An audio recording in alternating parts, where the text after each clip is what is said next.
Hello. This video is about religion and sexuality and how to decondition yourself and your body. So that is a massive topic to cover in 10 minutes. So what I'm going to say is just the total tip of the iceberg. As I'm sure you know, if you're here and you have a religious background, there's no way in hell, pun intended, that I can cover everything in 10 minutes. So, just so you know, my background a little bit, I grew up my entire childhood in a cult, and I am still working on even owning that word, and I didn't leave until I was 28. So I've been out for about 5 years. And so I am in no way like deconditioned now. Like, oh, look at me, I've done all this work and now I have nothing left to do and my past is in the past. That's not at all the way that it goes. I think the more that I expand, the more things I see that I need to work through, and I think this will be a lifelong process for me to move more and more into wholeness within myself. And I don't know, maybe there is a point at which you're like done growing through your past. And I look forward to that if that's the case. Yeah, so I just wanted to let you know where I'm at. Today I'm just going to mention 4 things. One is, what does conditioning look like? 2, why would you want to be deconditioned? And I'm going to be talking about the questions that I often ask myself around beliefs to give myself some like mental space to grow and to move and to figure things out. And then I'm going to end with a practice, one of my favorite practices that really opened up my world, and it gives my body space to start moving out of conditioning. So first of all, conditioning, what does it look like? To me, there's a lot of ways that you can be conditioned within religion, but the main one is just all the messages of like what you should and shouldn't do, what you should and shouldn't wear, how you should think, who you should date, who you should be, how you should act in order to be accepted. And about sexuality, it's like how you should feel about sex, when you should have sex, who you should have sex with, and who holds responsibility for their sexuality. Like, I was really taught that men don't really have a lot of responsibility for their sexuality. If a man is turned on by me or what I wear, then that's my fault. And it's my responsibility to change and things like that.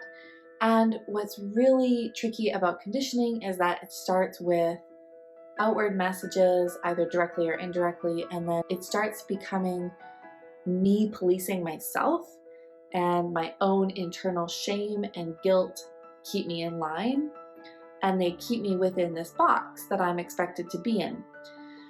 And the reason that we need to stay in that box is so that we can belong in this community that we're a part of. And that's really important because it gives us a sense of love, safety, and belonging, which are our 3 main psychological needs. And so when people start moving through their conditioning and they start seeing everything, when they start seeing the way that they have been acting, a lot of times they can start getting really hard on themselves and be like, oh, I can't believe that I used to think that way or act that way. And I just want to let you know that I have so much compassion for myself and for anybody else that went through that, because getting love, safety, and belonging is no joke. Like, it's a life or death situation as a child. We need to fit in with our community and our family. And so just have some compassion on yourself while you're going through this deconditioning. The second thing is, why would you want to decondition yourself in the first place? When we shut down, repress, suppress parts of ourselves, like our lust, like our loud selves, like our crazy selves, like our anger, like our anything that's not people pleasing, when we shut down these parts of ourselves, it shuts down the other side of that coin. So every emotion that we think of as negative has like a positive benefit or a positive side to it, like your like anger and desire, or lust and drive and joy in life. And if you shut down your boundaries and your ability to say no, then, well, you shut down your boundaries and your ability to say no to good things. You allow yourself to be overrun by other people and other things and expectations. And then all of these things, they start leading to a separation within ourselves, which can create a war within ourselves, which is exhausting, but also it's hard to find your authenticity, and it's hard to know yourself. It's really hard to know yourself when you're separated from half of who you are. And I just remember, man, like in my teen years and my 20s, it was so hard for me to make decisions because there was so many different parts of me that I wasn't listening to, that I wasn't taking into account. I wasn't making choices from a whole place. I was making them from a smaller place, a small contracted place of like trying to be perfect and make the right choice and be the good girl and be who I was taught that I should be, instead of going within and trying to really figure out what it was that I wanted and what would make me the most authentic, best person in this world. And so those are some of many reasons why you might want to decondition yourself, because when you can start thinking for yourself, I don't know about you, but growing up, I was taught not to love myself and not to think for myself, like explicitly taught that. And when I hid those parts of myself, like, man, since I have started loving myself, having compassion and acceptance, celebrating myself, and since I have started thinking for myself, I am way more whole, and I have a way bigger capacity for authenticity and joy and connection to everybody in the world, and a greater capacity of connection to myself. Not only that, but all of our conditioning, for many reasons, can cause massive amounts of anxiety and depression, of feeling like you're never enough or that you're too much. And it can also cause like physical pain in our bodies. When you can have pain during sex, you're disconnected during sex, you're numb during sex, you don't feel pleasure.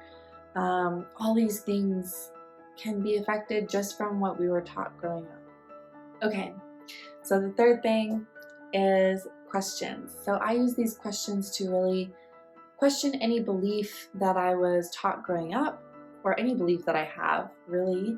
And I find that questioning my beliefs just really helps give it some space for me to see it from different perspectives and see, like, do I want to continue to hold this belief? Where did it even come from? Do I even think it's true? And yeah, it just gives me mental space, if that makes sense. Space to grow, space to change, to understand, to think about things clearly. So the first question is this really true? Byron Katie does amazing work with this question. I highly recommend you check her out. So, is this really true? And who taught me that? Was it my society, my parents, my peers, my friends, religious leaders? Where did this come from? Like, who taught me this belief? And then, what if it's not true? What would that mean for me? And what's the fear that comes up for me around that? Is the opposite possible? And can I see the opposite lived out around me? Could that be safe? Could the opposite be safe? And then I always question, like, is this truth or is it belief? Because I was never taught that things were beliefs. I was taught that it was the truth. It was fact. And then I grew up to see that it was all actually just beliefs. And a lot of things people claim are true are just their beliefs, which was, like mind-blowing for me. And so that's good to question too. Is this actually true, or is it just a belief that has been passed down to me? So I'm just going to give you an example from my own life that really impacted me. And I'm just going to go through the questions with you. So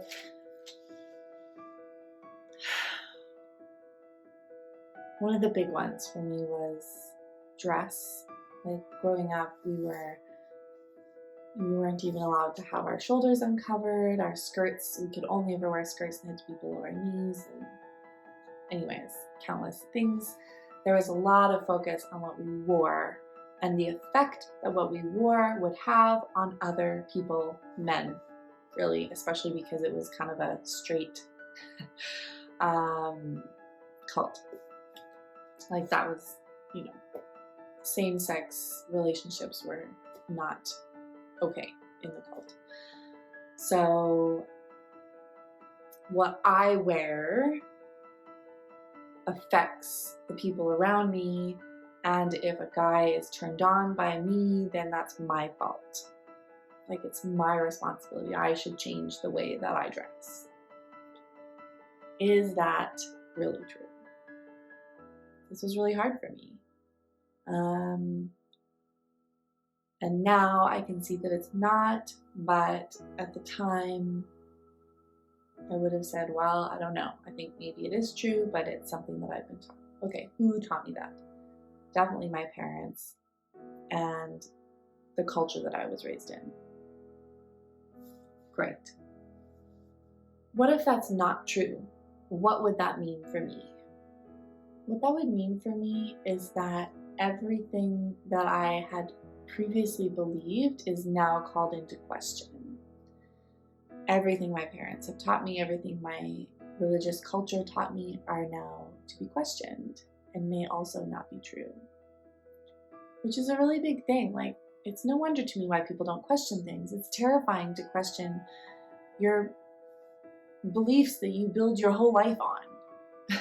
So if you question one and it's wrong, then you have to question all of them. And that's scary.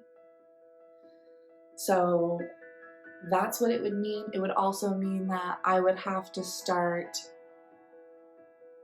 feeling into what I want to wear or what feels good to me and make those decisions for myself instead of just adhering to rules, which is more difficult in some ways. So there's that. Sometimes we like the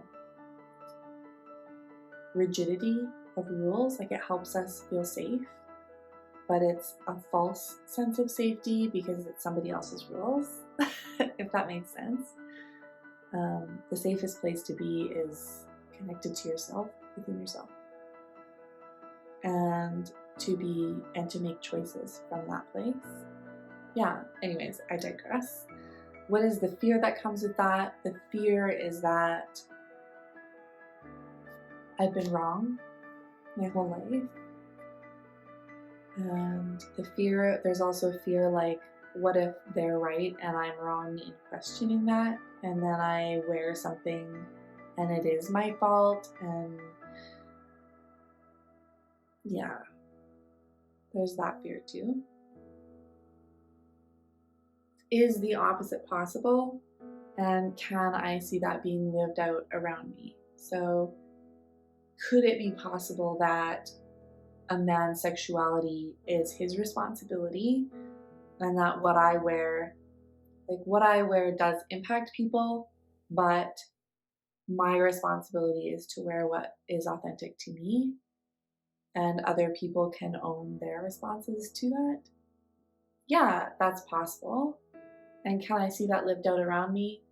Yeah, I see a lot of women and men that are dressed, they dress how they want to dress, and it's okay. Like, people can judge them, but people judge you no matter what. Is that safe? So this has been a tricky thing for me, because a lot of our culture is, if a woman gets raped or molested, one of the first questions people ask is what was she wearing? And so our whole culture kind of buys into this story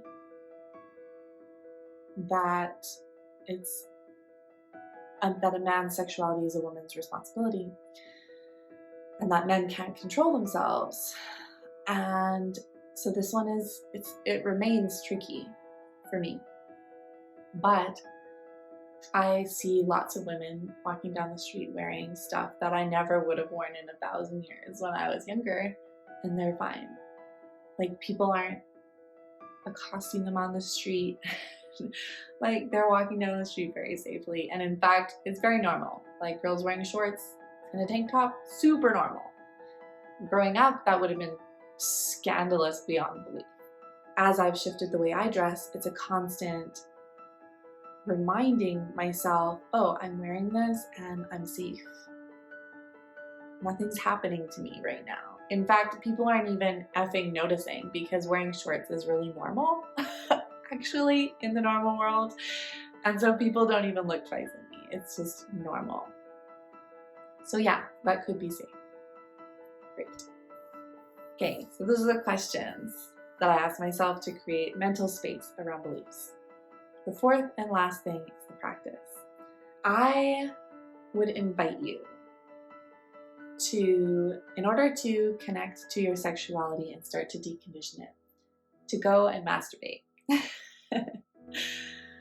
And this self-pleasure is really revolutionary when we are conditioned in a religion, because we are taught to really shut down our lust, shut down our bodies, hide our bodies, feel disgust about our bodies and our sexuality and our desire. And so I would really love to encourage you to even just start with touching yourself gently and lovingly, like stroking your hair or your arms or your legs, and just really getting to know your body, saying like, this is my body, and feeling pleasure or feeling good, and just saying like, this pleasure is mine. This is my pleasure, my body. My pleasure, my body. And what if this pleasure and this body is your birthright? Like, whether it was given to you by God or nature, your clitoris has 8,000 nerve endings, and its sole purpose is to give you like rockin' orgasms and pleasure throughout your whole body. That's crazy. So really own it, like get to know your body. And as you're touching yourself, notice, am I safe? Like, I was taught that my sexuality was really dangerous. And it was kind of vague what would happen if I gave into my lust and my desire, but it was bad. And so it was revolutionary for me to touch myself and to realize and to notice I'm safe. Like, I can close and lock my door and I can masturbate and have an orgasm or just feel a lot of pleasure and nothing's happening. There's no hole opening up to take me into hell, and I'm not being shot down by lightning. And The police aren't busting in to take me to jail. Like, nothing bad is happening. The only stuff happening here is good. It took me a while, actually, to get used to that thought that pleasure might be safe and okay. A lot of times when we masturbate, it's easy to move into fantasy or just watch porn because we're already so disconnected from our bodies. And I don't think those things are bad in and of themselves, but if we never connect to our bodies during pleasure, then we don't connect that it's our body and our pleasure, and we don't own it, and it can't nourish us. And so if you feel the draw, if you're like me and you feel that draw because it's normal to watch porn or to fantasize, that's fine. Set a timer for 5, 10, 15, 20, 30 minutes. Really connect to yourself, connect to your pleasure, connect to your sexuality. Really revel in it, celebrate it, affirm it. And then at the end, you can just rub one out however you want. So I really invite you to connect to your body that way. It is so nourishing. And if you want to learn more about kind of how to do that, you can watch my video on 4 ways to feel more pleasure, mindful movement in bed. And that will go into that a little bit deeper. So I hope that's helped you. Happy healing, happy deconditioning. If you want to connect with me, feel free to do so through my website. The link is down below, or through my Facebook page, Phoebe D Coaching. And you can just ask me any questions you want. If you like, I'm an open book, and I'd love to chat with you. So I hope you have a wonderfully messy week with joy and frustration and humanity and all this crazy world that we're all dealing with.